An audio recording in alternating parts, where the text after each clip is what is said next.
Jeff the Killer. The day Jeffrey Woods and his family arrived at their new home, the sky was overcast and the weather was muggy. The gray skies seemed to punctuate his mood. Jeff was not thrilled to be here. Their new home was beautiful though, a true example of his father's newfound success, but still, it wasn't the home he'd known. A week after they'd settled in, Jeff and Lou woke up early. The sky was a crisp and gorgeous blue, and although the Louisiana heat was playing its usual cruel tricks, the brothers decided that a morning bike ride to explore the area would be just the right ticket to combat the slight pangs of homesickness that they'd both been experiencing over the last week. "I miss home," Lou blurted out, as Jeff was smearing salsa on the microwaved burrito that would serve as his breakfast. "Me too, Lou, but I guess this is home now, so we just sort of have to make the most of it." "I know, but all of our friends and stuff are back in New Orleans. Remember that building we'd always sneak up on top of and watch the city lights come on? I miss that," Lou responded, sounding down. "Yeah, and ZM Video, the owner knew us and would always let us rent R-rated movies without our parents, and he'd always hook us up with a free video game rental if we got a few movies. Yeah, I miss that too, but Lou, we have to." Lou interrupted, "I know, we have to make the most out of this, but still, this place just seems so fake, and Mom and Dad still treat us like we aren't even here." "Yep, they do. I was sort of hoping the new house would improve their mood, but what can we do?" Lou had no answer. Jeff finished his breakfast and the two boys left the house to mount their bikes and explore around a bit more. As it turned out, the subdivision they moved into was rather close to a cluster of stores in a small shopping center. Village Shopping Center was the name of the short row of businesses. Within these were a Pizza Hut, a Chinese restaurant, a tobacco store, a Sprint store, and, what Jeff and Lou were most excited about, a video store. "We'll have to get Mom or Dad to come down here and open up an account so we can rent movies," Lou mentioned as Jeff flipped a box over to read the description of a horror movie. "Yeah, you're right," Jeff snapped, feeling a bit of frustration at this thought. He knew getting his parents to come down here and set up a membership would take forever since their usual after-work routine was to go off into separate rooms until they got hungry enough to come out and speak. Jeff glanced over at the girl working behind the counter. "Maybe I can go over there and sweet-talk her into giving us accounts," he joked. "Yeah right Jeff, one look at you and she'll probably ban us," Lou remarked back, a smile broad on his face. "You doubt me, little man?" "Doubt you? The guy who's kissed two girls and almost touched a boob? Never. Please go on over and lay on all the charm." "Whatever, I totally could have banged that girl, but her parents came home and..." "Last time you told me that story, you said her parents were out of town and her sister came home." Jeff became flustered, and while trying to make yet another comeback, the girl behind the register removed all doubt by speaking to the boys herself. "Hey, aren't those your bikes?" the young woman asked, pointing towards the glass window.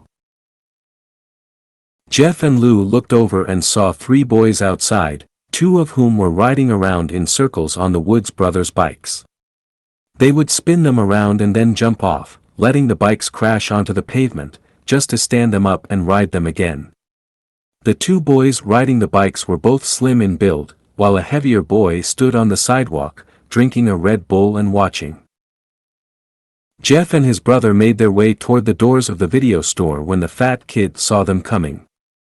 Jeff couldn't hear what he said to his two friends, but he made some sort of gesture while shouting, and the other two boys dumped the bikes where they lay, and walked towards the sidewalk, directly towards the two brothers.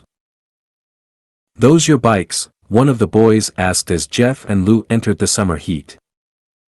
"Yeah, why are you riding them?" Lou asked sharply.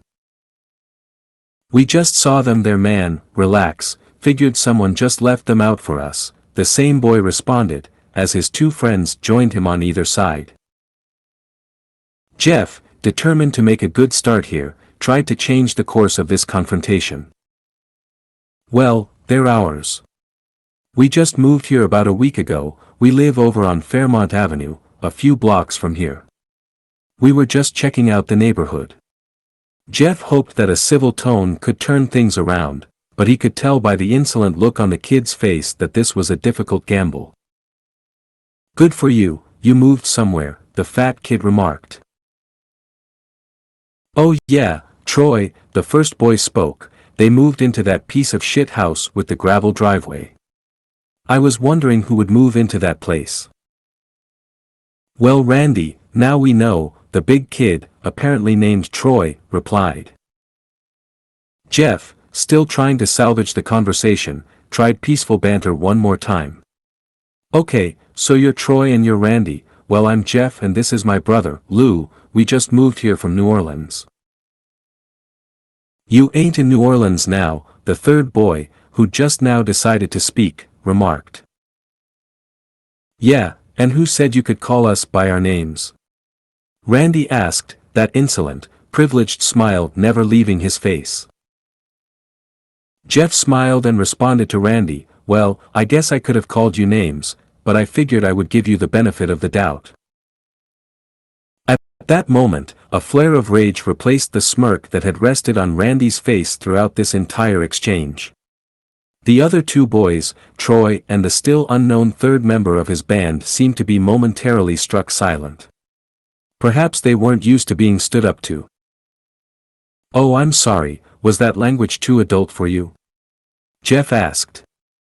And you, quiet boy, we know this isn't New Orleans, Jeff stated to the slim kid that had reminded him of his geographical locations, because if this was New Orleans you three would already have gotten your butts kicked for touching someone else's things. The slim kid looked back and forth at his two friends, however, Randy, clearly the leader, seemed to know what to say. Keith, you gonna let this guy talk to you like that? Jeff knew this part. And while he wanted quite badly to sock Randy and his pals around, a real concern suddenly invaded his mind. If he and Lou got into a fight on their first week in this new neighborhood, their parents would freak out. He could practically hear it now. And while things had been far from perfect in their home, even after the move, there was a peace that had fallen over the family, and Jeff, fighting his urges, decided to do his best to keep it. Jeff looked over the three, very well-dressed, very privileged-looking suburban kids before them, and dismissed them. You guys are boring, come on Lou, let them continue their play dates without us. Lou laughed at that and followed behind his brother towards the bikes. However, Randy and his little gang of would-be toughs would have none of that. They moved to block Jeff and his brother once again. Where you going? Randy asked, shoving Jeff. Jeff could tell that shove had no real conviction. Randy was trying to figure him out, seeing where his buttons were. He'd push harder eventually, but Jeff swallowed the slowly building anger within him once more. Lou took a bit more exception to the shove. We're going to your mom's house, me and my brother saved up a couple dollars from doing chores and we hear she doesn't charge much. As the words left Lou's mouth, Randy appeared to only register a small portion of it all. Randy Hayden had grown up in Mandeville. His father was a partner at a local firm that made a lot of money, something else that Jeff would soon come to learn. Randy and his friends, while the same age as Jeff, had grown up in very different circumstances. They were used to being listened to, they were used to being feared. In fact, Randy, the target of the insult, just stood there. It was actually Troy, the fat kid who stepped forward, fist balled, eyes squinted in anger. Who you talking to? Troy shouted, and took a wild swing at Lou. Lou, who was both in better shape and had sparred with Jeff a time or two during his time spent boxing, was able to avoid the punch, but just barely. Had that been all, it may have once again ended there. Troy was clearly taken by surprise at Lou's speed, and actually didn't attempt another punch. However, these were bullies, kids that ran in a pack for a reason. The skinny one, Keith, stepped around and threw a punch that connected with the left side of Lou's face. Jeff had seen enough. He'd been shocked at how quickly this evolved into blows, even though he'd expected it from almost the start. When he'd first met Randy and his friends, he'd been curious. From there he'd developed an annoyance with them, and slowly that annoyance had evolved into anger. However, upon seeing Lou punched, seeing the small trickle of blood form on his brother's lower lip, upon seeing the smug look of satisfaction on Keith's face, that anger that Jeff felt, suddenly exploded into a rage that he'd never felt before in his life. Jeff Woods did not hesitate. He stepped forward, his feet automatically falling into the correct stance that he'd learned from the boxing classes his father once enrolled him into, and delivered a powerful right hand to Keith's face. The skinny boy had no time to register shock or pain. The punch caught him by surprise, and his knees buckled. Keith went down to the ground in a heap of confusion and dawning fear. Randy, the so-called leader here, was almost too shocked to move. He'd had quite a lot of experience starting fights, but no real time logged in losing them. He'd never felt control of a situation slip. He was used to being in charge. So now, seeing one of his friends go down so quickly and easily, left him in a state of shock that he had no idea how to address. Troy on the other hand seemed to have a plan: throw another punch. He moved towards Jeff deceptively faster than his weight would seem to allow, and threw two equally fast punches. Jeff however had no problem sidestepping both attempts. Troy, seeming lost for actions, actually dropped his arms, as if to say, "Gee, what do I do now?" Jeff had the answer. He moved in, throwing 3 hooks to Troy's stomach. The hefty kid's eyes went as wide as pie pans, a fitting analogy, Jeff thought. He staggered back, clutching his throbbing stomach. Jeff wasted no time, and stepped in once more, fetching a sharp punch to the big kid's jaw, causing Troy to promptly fall on his rear. Jeff was reminded of King Hippo from the punch-out game he used to play. He couldn't help but smile. Jeff now turned his focus on Randy. He advanced on the boy, feeling something new forming inside of him. He still felt the anger, the rage actually, at the antics of these 3. They had the nerve to mess with their bikes, the nerve to insult 2 kids they'd never met before, and of course, the ultimate offense, touching his brother. However, mixed in with this rage was also a sweet, enjoyable pleasure. Not only was he kicking their butts, but he was loving every second of it. It was as though the joy of showing them up was perfectly blending with the rage he felt towards them. Together, it formed into a sadistic, controlled sense of power. That was, until Lou stepped in front of him. "Jeff, stop, that's enough." "Why stop now, Lou? They wanted this," Jeff replied in a flat voice that Lou had never heard come from his brother's mouth. "She's calling the cops, look." Lou shouted again, and this time, Jeff came back to reality long enough to listen. He glanced over at the video store clerk, and saw her on the phone, talking frantically and pointing towards the parking lot.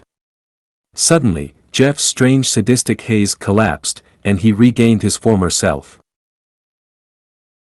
"Crap, let's go," he stated quickly, and he and Lou mounted their bikes and rode towards the parking lot exit.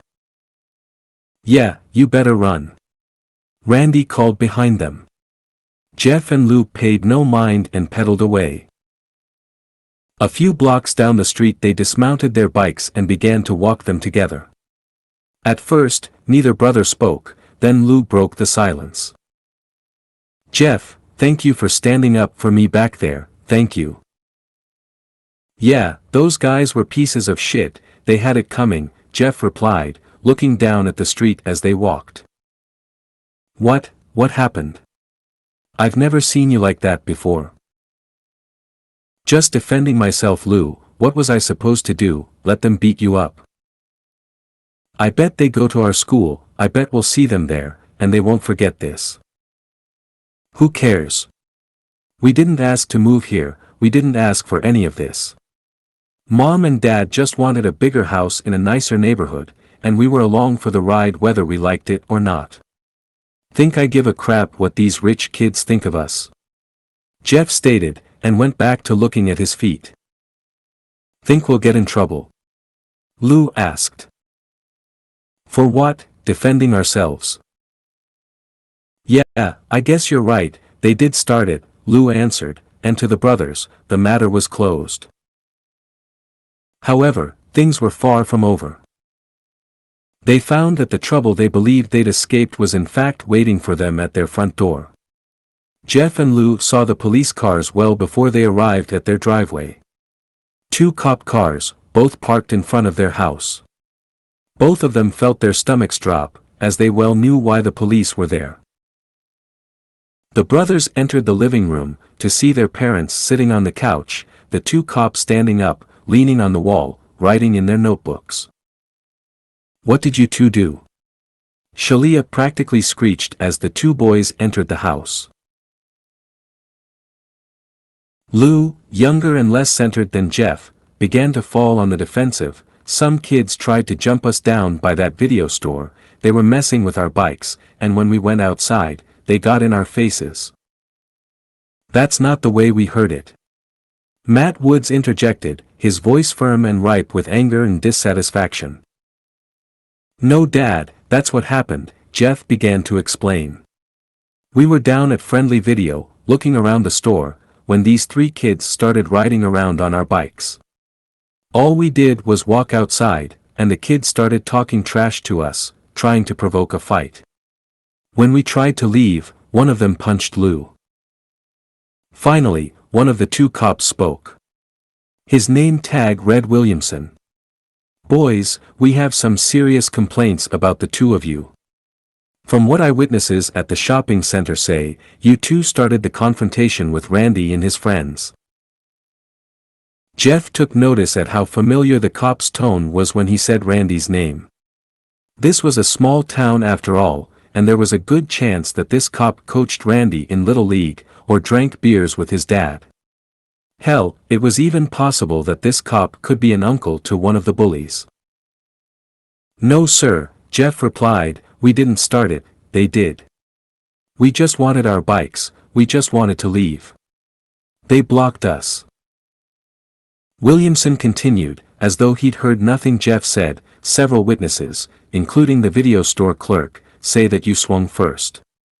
They say that the boys were riding your bikes, but let me ask you this, did you chain your bikes to anything, or did you just leave them outside the store?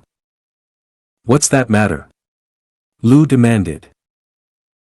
Well son, if you just left your bikes lying around in the street, you can't exactly blame Randy and his friends for riding them, now can you? It'd be different had you secured them somehow, but you just left them there. Mom, Dad, you're not buying this crap are you? You know me and Lou don't start fights, when have we ever? These 3 punks messed with us, and if you can't tell that these cops are taking their sides, then you need to open your eyes. Jeff knew he was skating on thin ice, but that rage, it demanded some sort of satisfaction. Jeffrey, do not speak about these officers in that tone of voice, and do not speak to us that way either. Now, it's pretty obvious that you 2 aren't happy here, that you miss your old home, but starting fights in the street isn't going to change anything. Jeff's mother snapped back. Listen boys, you're lucky. None of the parents want to press charges. This will be reported as a simple scuffle between teenagers. But be advised, you're both on notice. This is a quiet town, not like New Orleans. We don't tolerate this sort of behavior over here. If you see Randy, Keith or Troy, I highly suggest you tell them you're sorry. We'll be keeping an eye on both of you, so don't let this happen again. You don't want to have an arrest record, do you? Jeff felt his anger bubble over, and he could not hold his tongue. Who is he to you, Officer Williamson? Is Randy your nephew? Is he a friend's son? Or maybe you go over and screw his mom while you're on duty. Which one is it, officer? That's it, both of you go to your rooms. Matt Woods apparently found that he wasn't a mute after all, as he ordered his sons out of the room. Jeff and Lou walked up the stairs, however, they refused to hang their heads in shame or feel any regret. Neither of their parents spoke to them for the rest of that day. Jeff and Lou stayed upstairs, venting their shared frustration to each other. They'd been screwed over, even at their young ages, they knew that. They took some solace in the fact that they at least hadn't been arrested or cited, but still, they saw what was really going on here. "That cop, he was protecting Randy," Jeff whispered to his younger brother. "No shit," his brother replied. "We have to watch ourselves, we have to take care of each other. You saw it down there, even our parents didn't stand up for us." "Yeah, what the heck was up with that?" Lou asked. "Imagine, their image, that's what's up with it. All they care about is fitting in here. They want to make sure they blend in with the rest of the Stepford families. No more fighting, if we see Randy or his two friends again, we just walk away, okay?" "But Jeff, you can kick the crap out of them, why would we walk away?" Lou asked. "Because I can't kick the crap out of the cops, Lou, I can't kick the crap out of Mom and Dad, and that's what would get us. Randy and his pals are protected here, you and me, we're not. So, if we see them, just avoid them, okay, please?" Lou nodded. "I feel like a little wimp though, I owe Keith for hitting me." "No you don't, I paid him back for that, and paid his fat friend too. I hope they just leave us alone now," Jeff sighed. Jeff and Lou didn't hear from their parents for the rest of that day. They remained in their rooms late into the night, and finally came down to eat after they were sure their folks had gone to bed. Lou said that he felt relieved about that, but Jeff had a sinking feeling that the worst was yet to come. Jeff was correct. The next morning, when the two brothers came downstairs together to eat breakfast, their parents were already sitting at the dining room table, staring at the boys, approving of nothing they saw. "Sit down," Matt stated flatly. "What's going on?" Lou asked. "Sit down," Matt stated again, anger dancing on the words. The boys complied without further question. Matt Woods began his diatribe, whatever that was yesterday, beating up some kids for touching your bikes, mouthing off at the police, disrespecting both me and your mother, that stops today. "We didn't beat anyone up for touching our bikes," Jeff blurted. "Shut up Jeff, this is a one-way conversation," his father barked. "That kid, Randy Hayden, his father is a partner at my firm, did you know that? Did you even think about that when you were assaulting him over your godforsaken bike? You just didn't think, did you Jeff?" Shalia added. "How could I have known that?" Matt continued, "Well, I've spent the entire morning talking to his father on the phone. His dad is willing to let it all go, but shit son, I have to deal with that at work now. Do you have any idea how much damage this could have done to me, to our family?" Jeff felt that rage coming back, and fought with all his might to keep it stifled. Instead, he once more tried to appeal to the two adults' parental side. "Mom, look at Lou's face, they split his lip, can't you see, it's still swollen." Lou turned his head to better showcase the injury. "My God Jeff, so some kid played a little rough with your brother, is that any reason to fight them? I wanted to make friends with some of the other families in this neighborhood but thanks to you. I just don't know." No sooner could Jeff or his brother construct a proper defense, than their father began speaking again. "So, your mother and I have talked this through.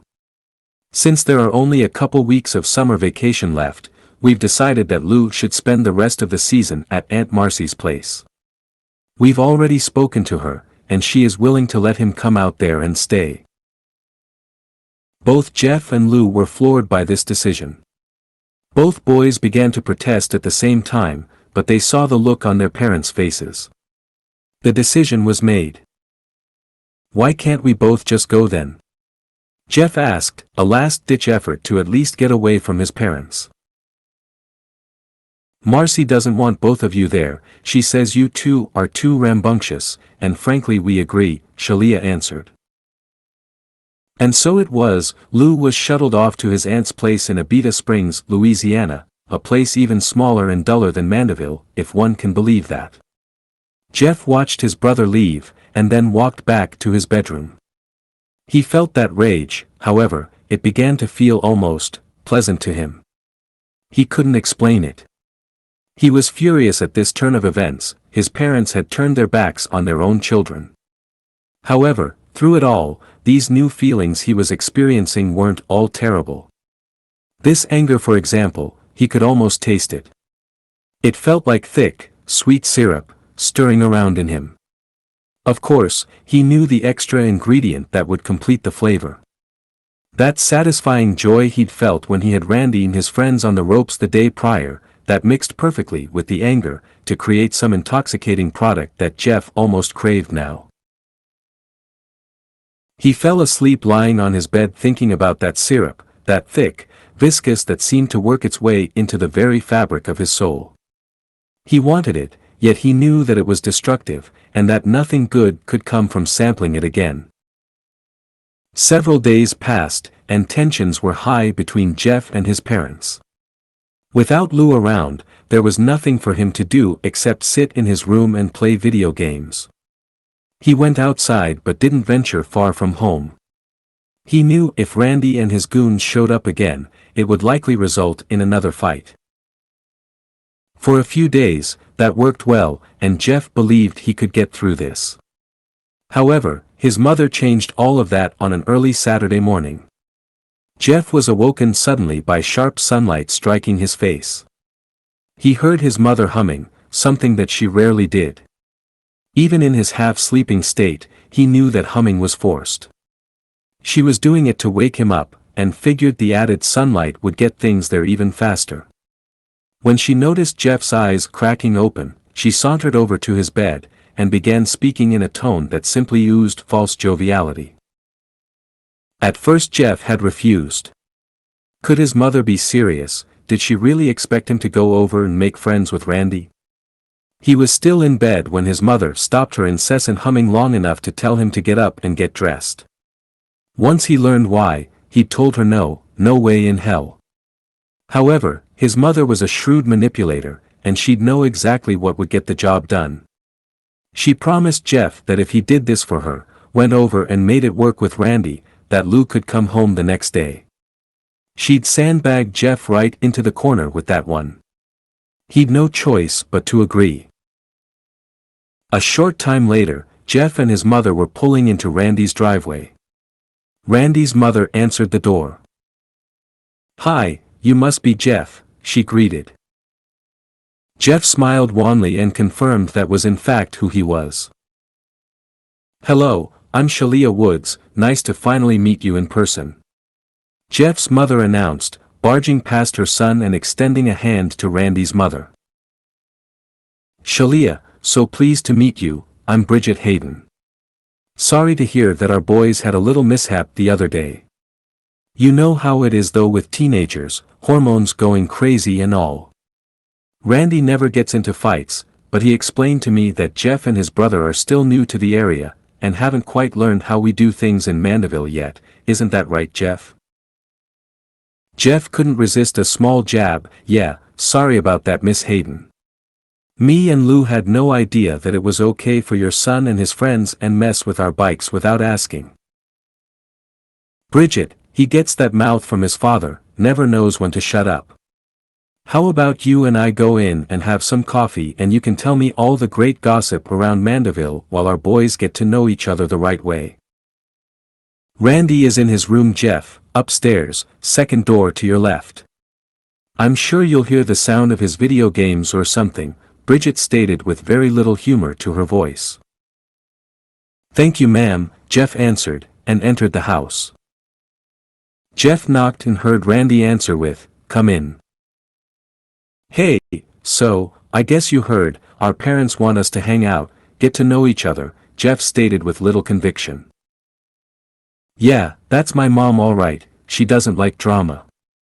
Honestly, I think she worries too much," I mean, I'm cool if you're cool. Jeff sat down on the floor next to Randy and struck up a conversation. So, turns out your dad is my dad's boss. He freaked out about the fight in the parking lot. He was actually worried that he'd get fired or something. My dad is like everyone's boss. I hate it. I think half the kids at my school talk to me because their parents are somehow connected to my dad's firm. Why do you hate it? Jeff asked. Because it's fake. This whole town is fake.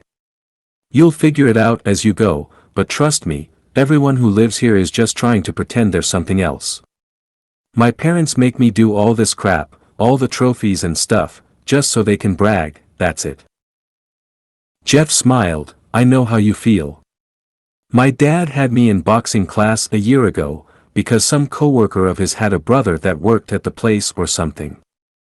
As soon as that guy quit though, I was out of that gym the next week. I wish it was that easy, Randy responded. I hate playing baseball, but my dad will sure have me out there again next summer, and the summer afterwards. It's like, he knows I hate it, but wants to make sure I'm out there with his stupid company name on the back of my jersey. Randy, why did you and your friends mess with our bikes the other day? I told you, this town is fake and boring. There is nothing to do here. We have to find stuff to do. I mean, there are only so many times you can go hang out at the video store, or ride the dirt paths in the woods. All the girls here are stuck up, all the stores close early, there's no mall and the movie theater is across town. We were just bored, man, so, sorry for that, I guess. It's cool, Jeff replied, I guess I'm sorry for too. Things went too far. You mean the fight? Randy asked. That was actually cool. Those guys, Keith and Troy, they just leech on because of my dad. It's like I told you, I'm pretty sure their parents make them hang out with me. The afternoon went on, and Jeff soon forgot that this was a mandatory arrangement.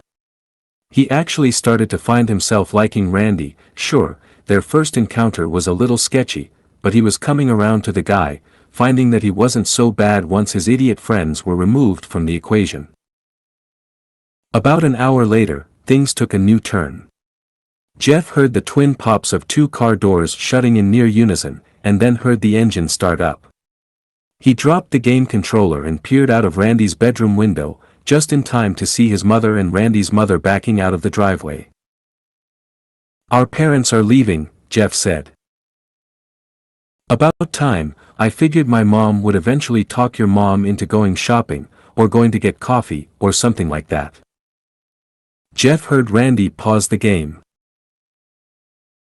Hey Jeff, come downstairs, I want to show you some cool stuff, Randy invited, and Jeff followed. Randy led Jeff out to the garage. It was hot in there, with the main door shut.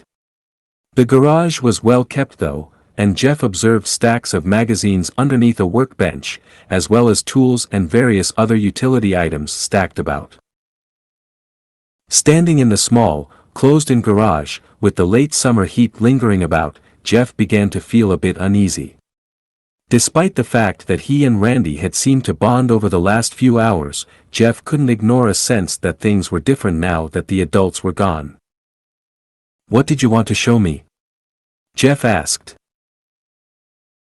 Hold on, let me get it, Randy replied, moving the magazines out to reveal a small, red box. Jeff watched as Randy removed the box and opened it. Check it out, my dad's flare gun, Randy announced, and waved the red, tubular gun about. Whoa, be careful with that. Jeff shouted, more out of shock than real concern. It's fine dude, don't be a pussy, it's not even loaded, Randy said. However, Jeff watched as he fished one of the flares out of a back compartment. Randy then continued to fiddle with the flare gun, popping it open and loading a flare. Now it's loaded, he announced. My dad showed me how to use this last year when we went out boating. Sometimes I take it out back and shoot flares at the trees. But, maybe this time I don't need a tree. The change in Randy's voice and demeanor was impossible to ignore. Okay, well, cool gun. Let's get back in the house though, it's hot out here, plus, I'm getting hungry. What do you have to eat? However, as Jeff turned to walk through the small door leading back into the house, his path was suddenly blocked by two more familiar faces. "Where you going, Jeffy?" the fat kid, Troy, blurted out, as he and Keith stepped forward into the garage. "Took you too long enough to get here, I've had to babysit this guy all day," Randy shouted, a wicked joy was present in his words. "Sorry, Randy, but Keith here had to mow his front yard before his parents would let him come out," Troy said, a sheepish tone to his voice. "It's cool, we're here now," Keith said. "What is going on?" Jeff asked, staring at Randy. He noticed that Randy still had the flare gun in his hands. "I'll tell you what's going on, Jeff. You owe Keith and Troy an apology for what you did. You sucker punched them, and then ran away. You didn't even have the balls to fight them fair, so now, you're going to pay them what you owe." "I'm not going to fight you, okay, I'm done with," Jeff replied as he glanced about the room for an exit. "You're right about that, you're not going to fight. You're going to stand there and let my boys get their licks in. Then I get mine, and when that's done, you get out of my house. I'll tell my mom that you got sick and walked home, and after that, if you see us again, you better walk the other way. I'm not going to stand here and get hit by you or your friends, so just let me go home, how about that? I'll tell my mom that we're cool and everyone wins, okay?" Jeff asked. Randy then raised the flare gun towards Jeff. "No, you stay, pussy, you stay and take your licks." Jeff felt that sensation once more, that sick, rich dark matter that swirled about inside of him. He could taste it now, it was heaven. In his mind, he imagined himself diving into it, swimming in it, letting it swallow him whole. He looked around and the sensation only grew. He saw Randy, standing there holding the flare gun. It was limp in his hands though, and the hammer was not cocked back. Jeff knew that Randy had no intention of firing it. He looked over at Keith, skinny and pathetic, a kid born to follow. Troy, fat and sweaty, breathing a bit heavy from his walk over, and of course, in the middle of it all, Jeff himself. He felt that pleasure begin to mix with the rage, forming the perfect product. He tried to avoid sampling it, he knew that only regret could come from indulging in it.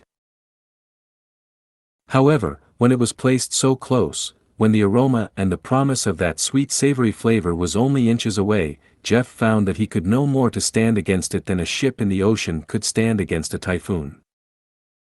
Jeff began to smile. "Why are you smiling at me, you queer for me or something?" Randy asked, a slight nervous tinge in his voice. "Am I smiling, Randy? I guess it's because I'm just having so much fun," Jeff announced, and suddenly lunged towards the unprepared kid holding the flare gun. Jeff struck Randy once in the nose. Randy's arms dropped, yet he kept hold of the flare gun.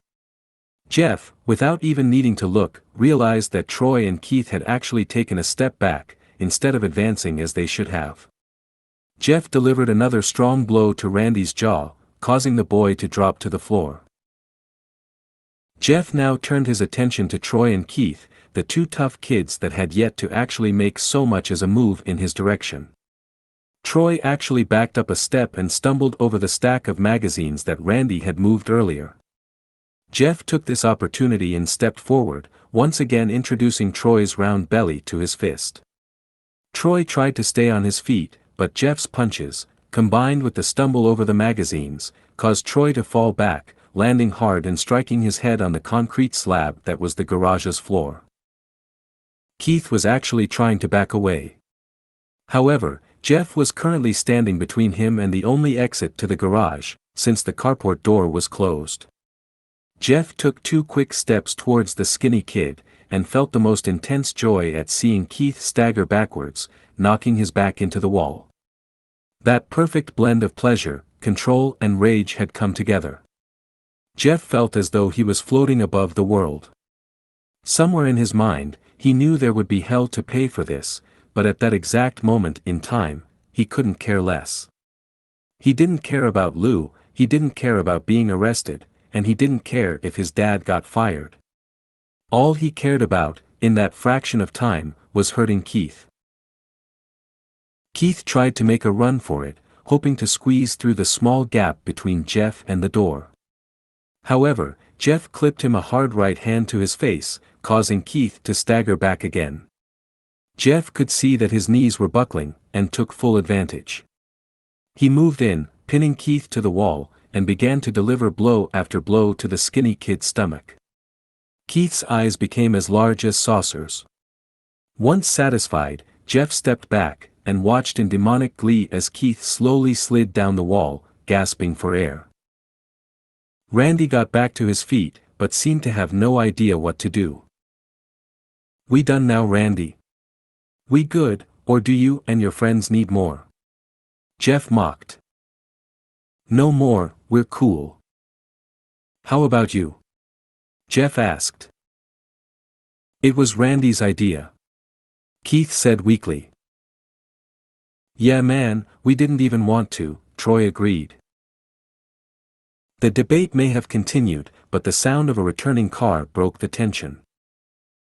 "Oh crap, my mom is back," Randy shouted, his voice cracking in a humorous way. It seemed that the previous tough guy had all but shrunk back to a scared child. "So, we'll just say that we were all hanging out," Keith replied. "No, the flare gun, if she finds out that I messed with it, I'm screwed." "So put it back," Jeff suggested. That sensation of rage was fading again, and he felt control returning. "Yeah, grab the magazines, please," Randy begged.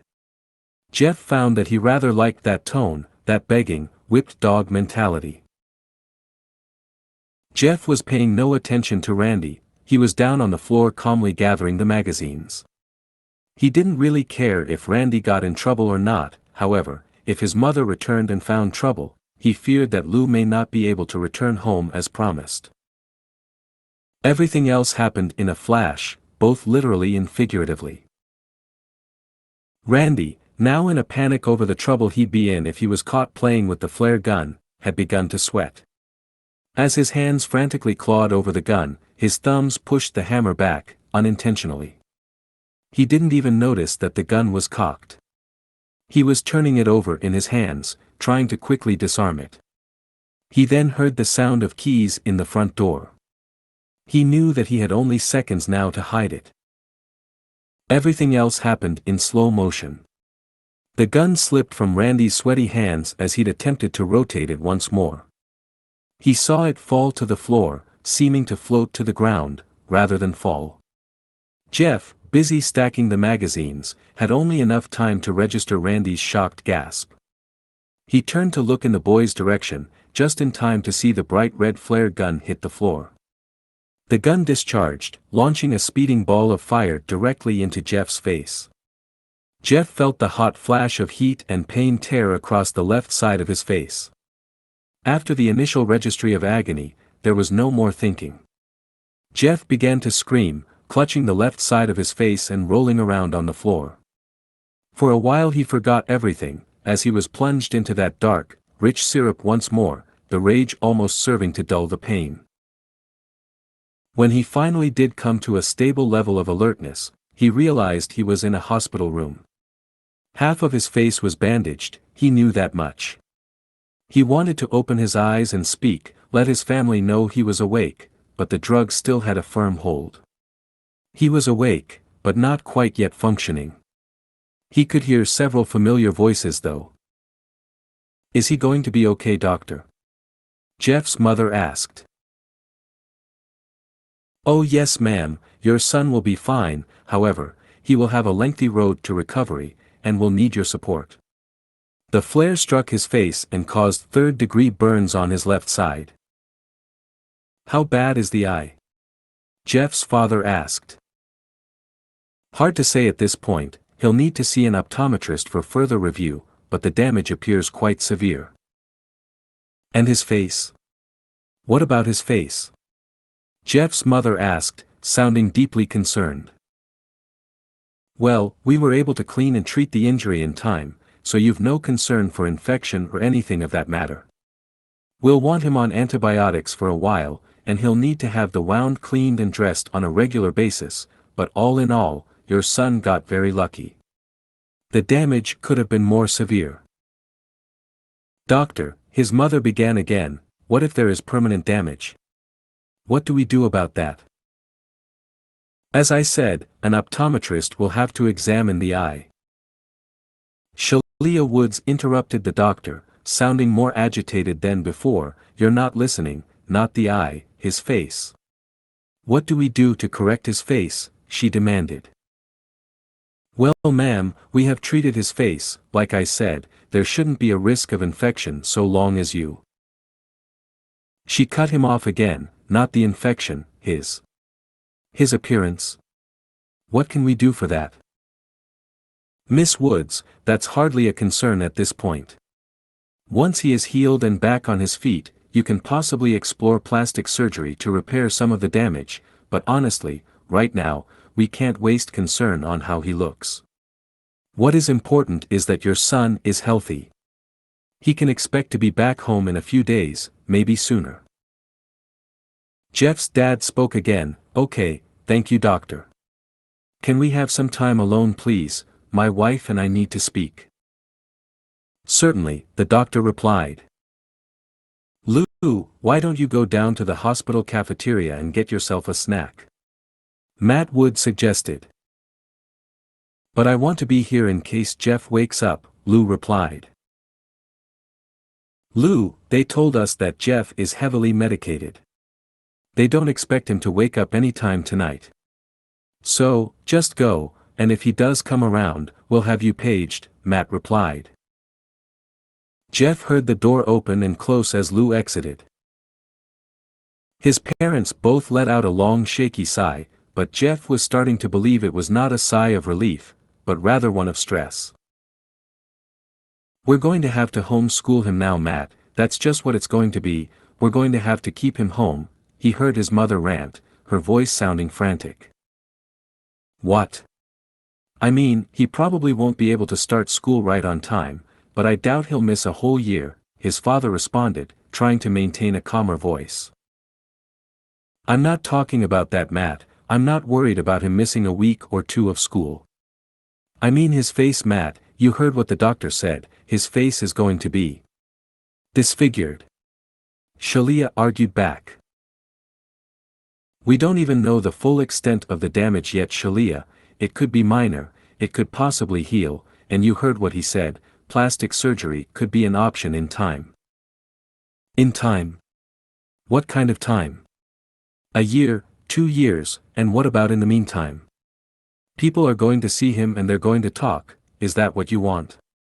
He's going to be a pariah. You think anyone is going to want to have him around their kids? Jeff was hearing all of this, just letting it soak in, slowly. As his mind absorbed the words, he felt that rage return. Sick, rich, dark, that syrup of raw, primal emotion. He wanted to scream at his mother, to tell her to shut up, that he was the one lying here, half his face burned, blind in one eye, all thanks to her forcing him to go over to Randy's house. He wanted to ask her why she left, why she went off to go shopping or have her nails done or whatever it was that she did. He wanted to know why she'd leave him alone with a kid who just days before tried to jump him and his brother. He wanted to know how she could care more about his appearance than the fact that he was lying in the hospital. However, there was still so much more that he wanted to know as well. He wanted to know how much more his mother hated him, how much more she saw him now as how did she put it, a pariah. He wanted to continue to swim in the thick pool of dark hatred that was starting to form from the rage and anger. That was a new one now. Before it was anger, then it was anger mixed with pleasure. But now it was anger mixed with hatred. And while he certainly longed to be free of it, while he most certainly preferred the false sense of love and concern he believed he'd heard from her before, he also wanted to test it out a bit more. He also began to wonder, how well would this new recipe blend with pleasure, how would it feel? Matt Woods began to speak again. I just can't believe he shot himself in the face with a flare gun. I always thought Jeff was more responsible than that. Don't even get me started on that, Shalia replied. I couldn't believe it when Randy and his friends explained to the medics and police how it all happened. Randy was just trying to show Jeff around his house, and wanted to show him the collection of magazines his dad kept in the garage. You know, boys, he was probably hoping that a couple of playboys would be in there or something. Then he said Jeff found the box containing the flare gun, and just wouldn't stop playing around with it. You should have heard those other boys, Matt. They told me that they practically begged Jeff to just put it down before he got hurt, but he just had to show off. I just don't know where we went wrong, Matt. I thought us moving out here to a nice quiet neighborhood would make everyone happy. Jeff though, he just wants to fight us on everything. And while all that came together in Jeff's mind, he continued to swim in that blackness of hatred and rage. The morphine drip added a nice touch of euphoria. Jeff could almost see himself, plunging into the syrupy waters of hatred, and emerging changed. Each dip brought him so much twisted pleasure. And that was when he finally understood. He could sample the pleasure now. Not because he was enjoying what was happening, but because he knew he could enjoy what was to come. Just as the doctor had predicted, Jeff was scheduled to go home a few days later. During his time at the hospital, he never asked to see his face. It wasn't until the last day that he finally asked for a mirror. The nurse had come in to change his bandages, as was the routine. She was a pleasant woman. She spoke to him, asked him how he was doing. He enjoyed her visits. So, on the final day, when she arrived to clean and dress his face, he asked to see himself. Are you sure, sweetheart? Would you like me to call in your parents first? She asked. No, thank you, Jeff replied. I think I want to see it for myself first, without them standing over me. I understand, she replied honestly, without a hint of pretension. Once the bandages were off, she handed him a small hand mirror. Would you like me to step out of the room? She asked. Jeff ignored her and looked at himself, taking stock of the damage. Sure enough, his face was a mess. The entire left side at least. The flare struck him traveling upwards, and burned a scar into his left cheek that extended to his eye. At first glance, it almost looked like he was smiling on that side. The scar was still bright red, and burned tissue spread out on either side. Once it arrived at his eye, the news did not get any better. His eye was white, just a lifeless bulb plugged into his face. He closed his right eye, and found that he could see nothing from his left eye at all. The scar continued up the left side of his forehead. The damage was less severe there, however. The hair on the left side of his head was burned off, leaving a few strands to stick up here and there. Sorry, sweetie, but I have to put clean bandages on, she told him. Jeff smiled. It's okay, there will be plenty of time for me to admire myself later. There was no joy from his parents on the ride home, or upon arrival. They spoke very little, and there was a tension in the car that simply wouldn't fade out. As for Lou, he was thrilled that his brother was okay, but he didn't know what to say concerning the damage to his face. So, after asking a few questions about the accident and the recovery, he fell silent as well. They walked into their home at dusk and Lou asked about dinner. He suggested they let Jeff pick a place to celebrate his return home. Just go to sleep, both of you boys, go to sleep, Shalia remarked.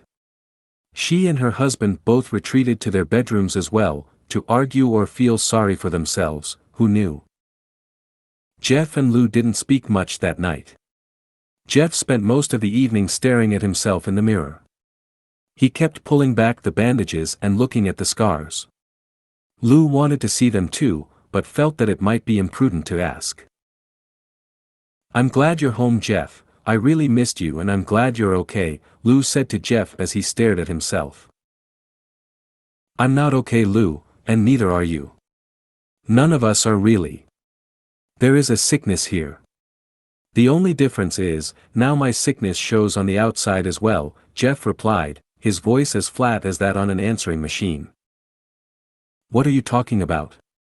Lou asked. One day, you'll see it too.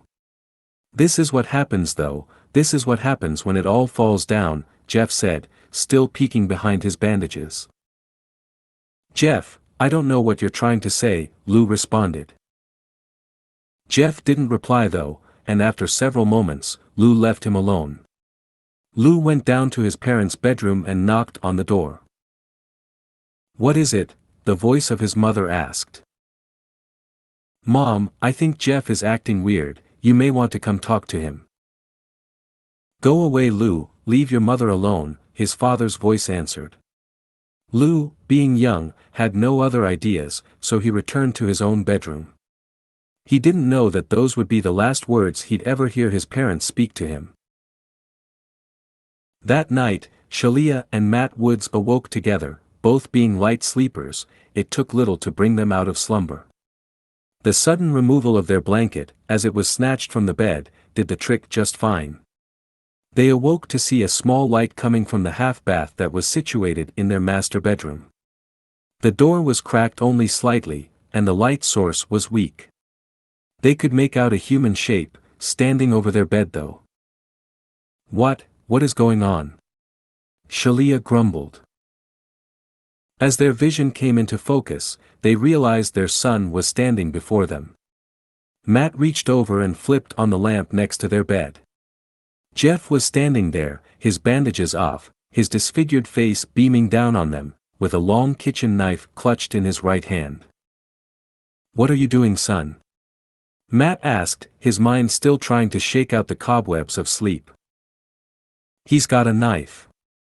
Shalia screamed, grabbing at her husband's arm. Matt kept his composure though. Shalia, it's probably the painkillers, he likely got up and got disoriented, relax for Christ's sake. Jeff tilted his head to one side, still not speaking. He stared hard at his father, slowly bringing the knife up, ensuring that he saw it well. Son, what are you doing?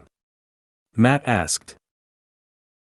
Scaring you, Jeff replied, with no emotion in his voice. Matt. Do something. Shalia pleaded. Okay, son, I realize you've been through a lot, but you need to go back to bed. I'm going to call the doctor in the morning, Ann.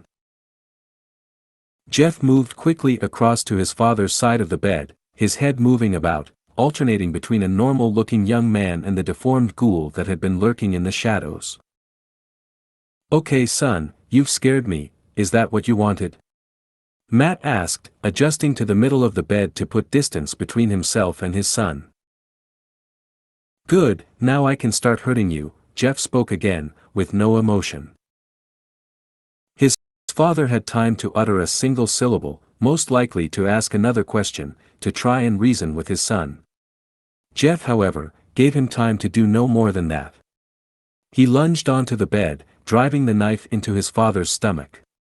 Matt attempted to fend Jeff off, but the wound to his midsection rendered him into shock, and his arms fell to the side.